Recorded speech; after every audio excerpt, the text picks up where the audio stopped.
It was early one morning and Belle was waiting in the rescue centre when the rescue bell rang. "The fire!" cried Butch. "Where?" cried Belle. "It's near the quarry. Apparently there was a misfire with the dynamite. You better get down there now, Belle." "I'm on it," said Belle. "I'll meet you there," said Butch, as Butch quickly raced away on the road. As Belle and Butch left the rescue centre. "Oh, they were quick," said Rocky. "You can say that again," said Harold. "I better go and check on them in case they, I don't know, get lost." And Harold quickly swooped away, leaving Rocky all alone. "Oh, alone again," grumbled Rocky. Belle soon arrived at the quarry. She raced in. Timothy had evacuated everyone into the nearby Vickerstown station, and Marion, Bill and Ben were waiting with the stone truck. "It's over there," said Timothy. "We don't know how it started, but there was a misfire with the dynamite. You need to put it out." Belle raced over. "I'll have it done in a jiffy," said Belle. "Don't worry." Butch arrived to see if there was any damage, and Belle started putting out the fire. Before long, the quarry was clear, but it was dangerous to go back. Belle spoke to the others. "Listen up, you lot," said Belle. "Your quarry's going to be closed for the next few days, as it's dangerous for you lot to work under these conditions. We need to let the land and the rocks settle down before you can go back to mining." "Oh, what are we going to do now, though?" said Bill. "Yeah," said Ben. "The quarry's where we work." "Don't worry, you two. We can find some work," said Marion. "I hear Brendan Docks needs a bit of help." Bill and Ben rolled their eyes. Thanks, Belle," stuttered Timothy. I love all this," said Alfie, "but we've got a bit of a problem." "Oh, and what's that?" said Belle. "How are all the workmen going to get home?" said Jack. "They normally catch a train, but they're out of a job for the next few days."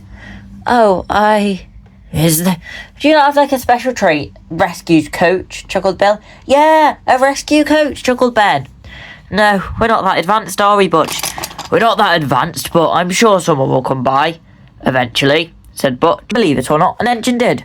It was Sampson, coming back from the works. He was pulling Victoria, who had just had another overhaul. "Sampson, wait," said Belle. "What is it?" "I need to get this coach back to Knapford Station so that I can get back to work. Being cooped up in the works is not good for me. An engine of my standard has to be out on display." Yeah. Anyway," said Belle, "we need your coach." "Why do you need Victoria? She's too proper for yous." "I don't mind helping." Belle quickly explained about the fire and how the workmen needed to go home. Sampson sighed. "As long as you drop her off at Knapford, it can save me a job." So he uncoupled from Victoria. "See you later, Victoria. And you lot," said Sampson as he rolled away. Belle smiled. "Oh, thank goodness for that." She quickly uncoupled from the water tank and coupled up to Victoria. Reversing down, the workmen all happily stepped in. "Don't worry, you lot. I'll take Victoria down and drop her off at the station. Now, you lot, stay safe and I'll tell Stumpy Hat about steering clear of the quarry. Okay?" said Belle. "Got it," said Timothy. "Come on, you lot. Let's go find some other work." As he rolled away, followed by the others. When Belle rolled into Knapford Station, the message of her heroic act had been heard across the island, and Flora and Stephen were congratulating her. "Oh, congratulations, Belle," said Stephen. "You saved the quarry from utter doom." "What Stephen means to say," said Flora, "is that without you the quarry would have been in despair." "Oh, Victoria, you're back." "Ah, Victoria," said the Fat Controller as he walked in. "You're back. I've not seen you in weeks." The quarry workman stepped out. "This coach helped us," said one. "And without this coach or engine, the quarry would have been ruined." "Don't worry, you lot," said Flora. "I'll take yous down to the nearest station, and yous can all get home." They all stepped into Flora's coach, and Flora trundled away. "See you later, Belle and Victoria." Victoria smiled as Flora left the station. "All right, Victoria, you can be uncoupled and leave now if you want," said the Fat Controller. Can I stay with Belle for a bit, sir? I feel like I could make a really good rescue coach." "A rescue coach? I mean, we don't have one, sir," said Belle. Victoria smiled. But you're vintage," said Stephen. "Vintage engines have to be handled with care." "Oh, one little trip couldn't hurt," said Victoria, as Belle left, pulling Victoria. "See you all later." "Oh dear, that's not going to end well. I better go tell Toby," said Stephen, as Stephen quickly left the station, going to find Toby. Topham Hatt's side. "I hope Victoria's all right." Belle soon arrived back at the search and rescue centre, pushing Victoria into a siding. "Who's our new friend?" said Rocky. "Her name's Victoria," said Belle. "She's going to be the new rescue coach." "Rescue coach?" said Butch. "Isn't she a bit old to be a rescue coach?" "You saw how she worked today," said Belle. "She'll be fine." "I'd be cautious about that," said Harold. If she does something wrong, then there could be terror." "We can't make any mistakes as the rescue crew, can we?" "I'm sure I have it," said Victoria. Well, remember, said Rocky. "We're here to help," as he lifted his crane arm up. "Now, Belle will take you through some basic training before you can become an official member. Belle, take it away." "I will," said Belle, as she started talking to Victoria. Meanwhile, Toby is working at the farm with Terence the tractor. "Oh, Toby, you've done such a good job." But then he was interrupted. Toby, panted Stephen. "Stephen, what's the matter?" asked Toby. It's Victoria. She wants to become a rescue coach, and I'm not putting her down for that, but she's vintage. She goes at high speed, she could collapse. Her frames could shake, her wheels could rattle, and before you know it, she could be in pieces. She's already been repaired once. I don't know if they fix her again. We have to stop her." "How are you going to do that?" asked Terence. "Well, we just need a bit of help." "I know exactly who to ask," said Toby. "Quickly, back to Knapford Station." So, Stephen and Toby quickly reversed back to Knapford Station.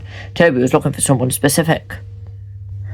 Toby and Stephen quickly raced into the station, just barely missing Sampson. "Watch where you're going," reached Sampson as he raced by. "Rosie," said Toby, "get Herietta out of the sidings. Now." "But you don't have a train today. I need her." Rosie quickly listened and pulled Herietta out, pushing her down the line. "Toby, what's up?" It's Victoria. She's trying to train to be a rescue coach, and we know what happens if vintage coaches go fast. Like my sister Hannah. Like my sister Hannah, said Herietta. "Yes, we've got to go now."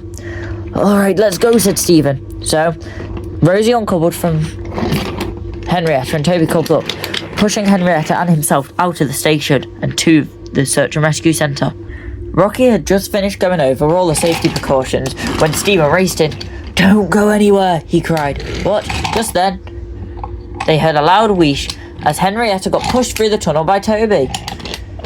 "Victoria, you can't do this," said Herietta as she was pushed through and stopped at the crossing. Belle rolled back.